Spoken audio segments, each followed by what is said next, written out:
Camino Mozárabe Vía de la Plata. Camina y escucha más que nunca.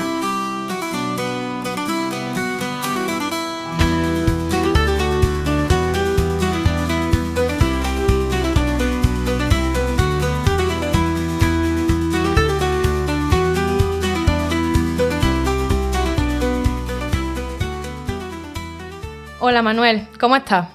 Es un placer tenerte aquí y que nos hayas regalado un poquito de tu tiempo. Hola, encantado de estar con vosotras en vuestro programa y bueno, pues nada más que agradeceros la invitación. Hace poco pudimos charlar también con tu compañero Raúl y nos habló en profundidad del proyecto Sentair y de vuestra labor de sensibilización desde el CEDER de La Serena. Pero hoy queremos ir más allá y hablar del camino como una experiencia que puede adoptar muchas formas a la vez. No cabe duda de que era un gran conocedor del camino desde perspectivas muy diferentes. Como técnico de La Serena, involucrado en el proyecto Sentair, como peregrino y también como presidente de la Asociación de Amigos del Camino Mozárabe de Badajoz. ¿De dónde viene esa pasión por el Camino de Santiago? ¿Es de toda la vida? Vale, bueno, pues mi primera experiencia con los Caminos de Santiago viene del año 1989, en la cuarta Jornada Mundial de la Juventud en Santiago de Compostela. En aquel año, Juan Pablo II, ahora San Juan Pablo II, visitó España y en esta jornada tuvimos una convivencia en el Monte del Gozo y una peregrinación por Santiago. Han pasado muchos años, pero aquello quedó como una semilla en mi experiencia en ese momento de joven y bueno, pues esa semilla fue creciendo, hasta que en un determinado momento de mi vida pues volví otra vez a retomar el mundo jacobeo. Ya muchos años después, aunque había visitado Santiago de Compostela, pero no como peregrino, más bien como, voy a decirlo, como un poco como turismo religioso, pero no como peregrino. Y de nuevo volví a surgir esa semilla que se había plantado en el año 2009. Ya en el ámbito del trabajo, en el Centro de Desarrollo Rural La Serena, planificando una actividad de senderismo en nuestra comarca. De buenas a primeras me choqué con una serie de personas que iban con una mochila a la espalda en un camino de nuestro territorio en La Serena, en Extremadura, en la provincia de Badajoz. Y en ese momento, casualmente, yo estaba leyendo El alma de la ciudad, de Jesús Sánchez Adalid, que es conocido yo creo que por todo el mundo jacobeo, sin duda en el mozárabe está claro y en muchos ámbitos en la literatura histórica. Y esa novela del alma de la ciudad que narra la fundación de Plasencia en la Vía de la Plata, y se lo están contando unos peregrinos, pues encendió la semilla y tuve que preguntarme de dónde venían y a dónde iban esas personas con la mochila en la comarca. Y hablando con ellos, pues descubrí que iban a Santiago de Compostela y bueno, a partir de ahí surgió un proyecto de cooperación desde el año 2010 a 2013 en el ámbito del trabajo y esa semilla inicial del año 89 que se volvió a encender en el año 2009, bueno, pues fue brotando hasta que me adentró un poco más desde el trabajo con los Caminos de Santiago y desde el punto de vista personal con la peregrinación. Entonces podríamos decir casi que fue un poco el destino, ¿no? Esa llamada a lo largo de los años. Pues sí, esa llamita quedó ahí encendida, no se apagó claramente y por casualidades de la vida, azar o vamos a llamarlo de cualquier otra manera o milagro, volvió a surgir en un determinado momento. Es que a mí en el ámbito del trabajo, cuando yo lo comenté en el grupo de desarrollo, pues fuimos tirando de ese hilo, de ese peregrino que pasaba en ese momento y que yo solamente le vi caminando sin saber de dónde venía, a dónde iba, hasta el ámbito personal, bueno, pues volver a retomar un poco la peregrinación como desde un punto de vista personal, ¿vale? Uh-huh. ¿Y cómo nació el interés por el Camino Mozárabe en especial? ¿Has hecho alguna ruta partiendo desde distintos puntos de Andalucía? Y si es así, ¿hay alguna vertiente favorita hasta el momento de la que has hecho? A ver, como comentaba en el punto anterior, esta persona que yo me encontré en la comarca de La Serena, en una etapa entre Castuera y Campanario, acaba de salir esta persona, por tanto, hacía 2 días que había pasado la provincia de Córdoba, mi contacto personal con el mozárabe. Ya tuve que preguntarme de dónde venía y a dónde iba, estaba claro, iba a Santiago de Compostela. Y el de dónde venía, pues empecé a investigar desde el punto de vista histórico y contacto con otras asociaciones y a conocer lo que ya las asociaciones de amigos del Camino de Santiago, fundamentalmente la de Córdoba, también Granada, habían iniciado a principios de los años 90. con toda la recuperación de los caminos de Santiago a nivel nacional. En la Asociación de Sevilla, la Vía de la Plata, la Asociación de Córdoba, desde Córdoba Capital, y la de Granada, habían empezado a trabajar y a marcar con flechas amarillas estos caminos, pues eso, muy inicialmente, casi con la eclosión de todos los caminos a nivel nacional, incluido el francés, que había pasado por una época en el siglo XX muy abandonada. Entonces ese fue pues mi primer contacto. Como peregrino tengo que reconocer que caminando no he recorrido nada más que una etapa en Córdoba, la última, desde Hinojosa del Duque hasta Monterrubio de la Serena, que es la última etapa de la provincia de Córdoba y la primera de la provincia de Badajoz. En la Vía de la Plata sí la he recorrido desde Sevilla y la he recorrido entera hasta Santiago. El mozárabe luego en la provincia de Badajoz entero, desde Monterrubio de la Serena, que es el primer municipio, pues hasta el final del destino. Y Andalucía lo conozco porque también en Adegua, en Baena, en este caso, en el año 2010 celebramos allí un congreso internacional y bueno, pues del Camino Mozárabe, que ahora si queréis os comento un poquito más y conozco pues esta zona. He visitado determinadas etapas entre Almería y Granada, en Guadix, la salida del Camino Mozárabe desde Jaén, y de la provincia de Málaga, pues personalmente no conozco nada a pie como peregrino. Pues qué interesante lo del congreso que nos comenta, justamente desde aquí. Y si nos quieres contar un poquito más de eso y de qué te parece la zona de la campiña cordobesa, qué impresión, qué te gusta, aparte de la comida, porque sabemos que a eso no se resiste nadie. Sí, Andalucía es una delicia, yo creo todo, ¿no? Creo que tenéis una comunidad autónoma muy completa desde todos los puntos de vista, porque en patrimonio es increíble, ¿no? Con ciudades patrimonio de la humanidad como pueda ser Córdoba o Granada, pero ese patrimonio monumental es muy conocido por todo el mundo y hay otro patrimonio quizá más particular, más pequeño, más escondido, que proyectos de este tipo nos dan la ocasión de conocer ampliamente. Para mí Baena fue una gran sorpresa, lo visité en el año 2010 junto con las asociaciones de amigos del Camino de Santiago de Andalucía, porque en este momento estábamos definiendo el itinerario, que fue el primer paso que dimos en el año 2010 para trabajar de manera conjunta, los grupos de desarrollo rural y las asociaciones. La nuestra todavía no estaba constituida. Yo ahí fue cuando tuve mi primer contacto con las asociaciones de amigos del Camino. Tuvimos una reunión técnica en Baena y tuve la oportunidad de conocer Baena. Volví luego en octubre del año 2010 porque ya con el proyecto aprobado organizamos el primer congreso internacional del Camino Mozárabe de Santiago ahí en Baena. El primero fue en Baena y el segundo, para cerrar el proyecto, fue en Mérida en el año 2013. Las actas están publicadas, se pueden acceder a algunos contenidos también visuales en la página web caminomozarabedesantiago.es. En la zona de congresos están publicadas una conferencia magistral que dio, en este caso, Jesús Sánchez Adalid, y en un sitio emblemático, yo creo, para los peregrinos también, y para Baena, por supuesto, que es la iglesia de Nuestra Señora de Guadalupe. Tan vinculada a la patrona actual, creo que es de Baena, ¿no? Y tan vinculada a los caminos de peregrinación, que allí la tradición recuerda que unos peregrinos que venían de Levante, caminando hacia Guadalupe, en este caso, pues durmieron por la noche en esta ermita de San Sebastián que estaba a las afueras del pueblo, tuvieron una aparición, la Virgen les dijo que si pintaban en el mural su imagen de la Virgen de Guadalupe darían por cumplida su peregrinación. Bueno, toda esta leyenda que sin duda conocen mucho mejor que yo las personas de Baena y vosotras, pues fue este primer impulso del Camino Mozárabe y surgió precisamente en Baena, ¿no? Arropándonos el grupo de acción local y por supuesto la Asociación de Córdoba. Pues nos alegramos mucho de que tenga esa conexión tan particular con la zona. Y bueno, imagino que vivir el camino desde distintos puntos de vista, con estos diferentes roles que cumple, debe ser muy enriquecedor. ¿Qué te está aportando durante estos meses el proyecto Sentair? ¿Te está permitiendo aplicar todo eso que has aprendido como peregrino?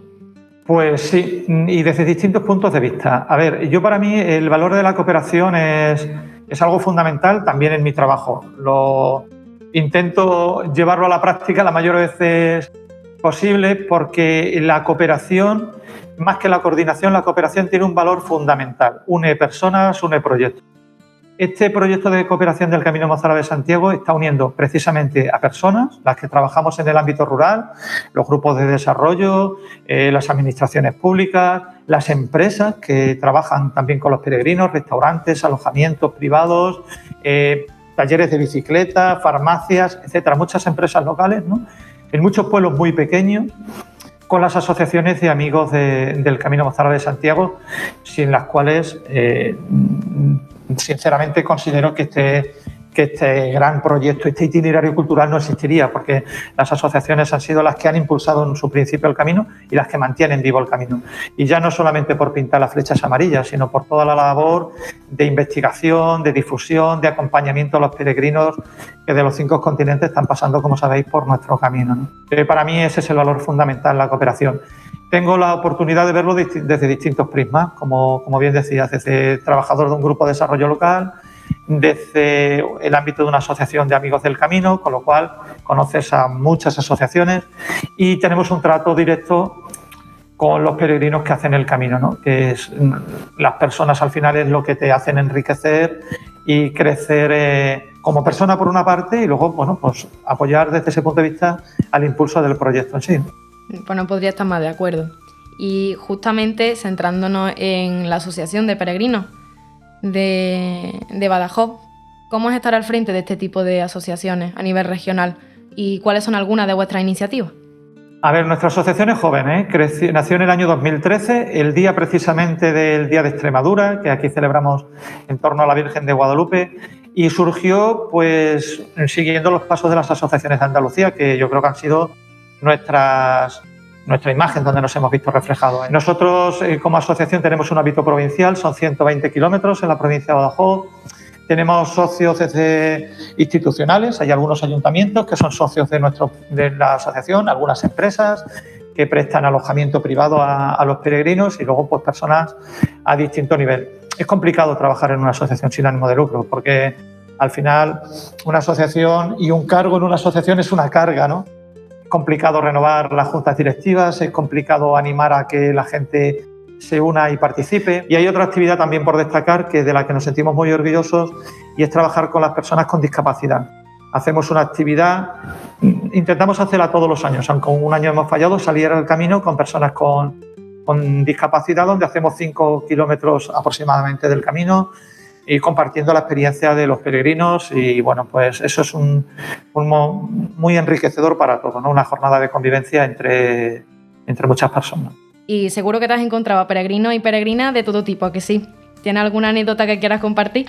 Pues sí, a ver, desgraciadamente, bueno, por imposibilidad también no conocemos a todos los peregrinos que pasan por el camino, que afortunadamente cada vez son más.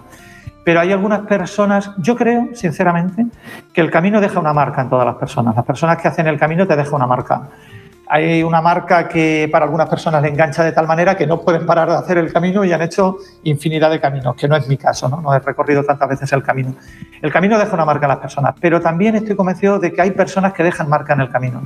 Y yo, pues sí, me vienen a la cabeza ahora mismo determinadas personas. Me viene Antonio Asensio, un peregrino, un chaval joven, que salió desde Almería, que recordar que fue en el año 2012, hizo el camino descalzo. Descalzo es descalzo. O sea, sin ningún calzado. Hizo 1.400 kilómetros desde Almería por una promesa que él tenía en torno a una enfermedad que le diagnosticaron a su madre y finalmente pues la superó y él había prometido hacer el camino descalzo en el año 2012. Su proyecto está recogido en una iniciativa muy bonita que se llama 2 millones de pasos, para las personas que tengan curiosidad de verla. Bueno, a mí me dejó muy marcado, es decir, ver a una persona que venía haciendo el camino y que cruzó Sierra Nevada, cruzó Sierra Morena, cruzó por carreteras, por valles, por ríos, por montañas, descalzo. Fue muy impactante el reto físico, la voluntad de superación, eso es insuperable. He conocido también a otras personas como Nicolás de Francia, que pasó hace 2-3 años con una pierna ortopédica porque tiene una amputación y ese reto personal también es insuperable. O, por ejemplo, Caminus, la asociación Caminus de Vitoria, con una enfermedad degenerativa, de estas enfermedades raras, que hicieron el camino mozárabe desde Almería hasta Mérida en silla de ruedas. sin poder bajarse de silla de ruedas. Eso es increíble. Solo se bajaron en 2 ocasiones que les transportaron en su bicicleta por motivo de imposibilidad total, con una silla de ruedas motorizada, para visibilizar las enfermedades raras. Bueno, desde aquí les mando un abrazo entero a Caminus, que por cierto han llegado este año a Roma y les ha atendido el Papa este verano. Han ido desde Vitoria a Roma, desde Vitoria a Barcelona, luego se han embarcado y los últimos kilómetros desde el puerto de Ostia han ido en silla de ruedas. Son personas que han quedado marcados. Y también recuerdo a Michel Cerdán, el peregrino cangrejo, como le denominaron, que pasó haciendo el camino al revés, desde Santiago de Compostela hasta Huéjar Sierra, recuperando pues una vivencia familiar de unas personas de su familia que tuvieron que emigrar a Argelia. Este camino también habla mucho de distintas culturas y de razas, ¿no? Y que montó una exposición temporal que tuvimos en Castro del Río, tuvimos en Don Benito, tuvimos en Cáceres, tuvimos en distintos lugares de España y que ahora está fija en Magacela, aquí en la comarca de La Serena. Se llama Camino de Piedras, que también se puede visitar desde la página web, esta exposición, y tenemos el primer centro de interpretación del Camino Mozárabe está en Magacela, en una localidad de 500 habitantes, que, bueno, pues, no sé, estas personas creo que han dejado, a mí personalmente y al camino han dejado una marca muy importante. ¡Qué maravilla! Cuántas anécdotas, bueno, y las que quedan, por supuesto, que es una pequeña parte de todo lo que la gente aporta al camino y lo que el camino aporta a la gente. Pues sí, porque mira, hace 2 años, si me permites que te comente, pasaron de Totana, Murcia, una ciudad de Totana, su patrona es Santa Eulalia. Uno de los valores culturales espirituales que tiene el camino, los 7 varones apostólicos de Almería, Granada, Guadix, pero uno de los valores espirituales que tiene el Camino de Santiago está en Santa Eulalia, en Mérida, que es la patrona de la juventud en nuestra archidiócesis, pero es el primer destino de peregrinación posiblemente en la península ibérica, mucho antes de que la gente llegara a Santiago de Compostela. Esta niña que fue mártir en época romana, en el siglo III, ¿no? Entonces, este grupo de peregrinos de Totana han inaugurado un nuevo camino de peregrinación, entran en la provincia de Córdoba y se incorporan desde Córdoba a Santiago por el camino mozárabe, ¿no? Y pasaron haciendo el camino con un entusiasmo tremendo hace 1 año. Y bueno, pues este grupo de personas también han quedado marcadas. Y además habla de estos nuevos destinos de peregrinación que van a utilizar también el eje principal del Camino Mozárabe, en este caso para llegar a Mérida, pero que se sienten peregrinos 100% y hacen parte de este Camino de Santiago también por el Mozárabe. Qué bien. Y en relación a lo que nos comentaba ahora mismo del valor cultural, otro de nuestros objetivos es reivindicar la importancia de lo cultural y de lo cultural en lo rural, especialmente en el sur, por su riqueza patrimonial, cultural y paisajística. ¿Te parece que el Camino Mozárabe es una buena opción para poner en valor esta España menos conocida? Yo estoy convencido, 100%. A ver, también hay que ser realistas, ¿no? Es decir, un proyecto como el Camino de Santiago, un proyecto de muy gran recorrido, desde Almería son 1.400 kilómetros. Hay que entender que no todo el mundo puede hacer los 1.400 kilómetros de un año, por tiempo, por condiciones físicas, por tiempo, disponibilidad fundamental, ¿no? Hay mucha gente que lo hace por tramos, hacia Almería-Granada, Granada-Mérida o Almería-Córdoba, al año siguiente otro tramo. Los últimos 100, 200 kilómetros son los que hace masivamente todo el mundo, ¿no? Pero yo creo que es una oportunidad tremenda para el mundo rural.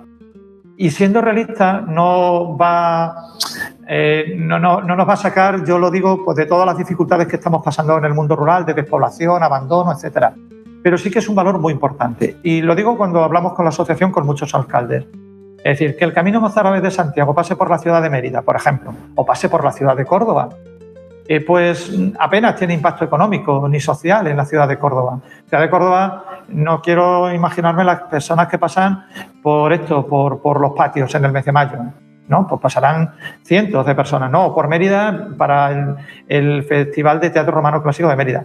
Pero yo me pregunto, por Castro del Río, por Espejo o por algún pequeño pueblo, incluso por Baena, ¿cuántas personas de los 5 continentes podrían pasar y dormir en ese pueblo si no fuera por el Camino de Santiago? Sería impensable. Yo soy de un pueblo, yo soy de Campanario y yo lo reconozco y se lo digo a los alcaldes. Es decir, por aquí no podrían, es muy difícil que ningún otro recurso permita que pasen personas de Corea, de Sudáfrica, de Australia, de Estados Unidos, como están pasando en realidad. Por supuesto de Francia, de Alemania, de Inglaterra. Ningún recurso de los que tenemos, ni el patrimonio cultural, ni el patrimonio de naturaleza, con la observación de aves, ni la gastronomía, ni la caza, ni la pesca, ni nada, aunque tengamos muchos recursos. Esto es una oportunidad. Y que pernocten en Castro del Río o en Espejo o en Alcaracejos en torno a 400, 500 o 900 personas al año, en su totalidad, son pernoctaciones que si las multiplicas por todas las etapas que tienen, pues es un gran impacto en el mundo rural.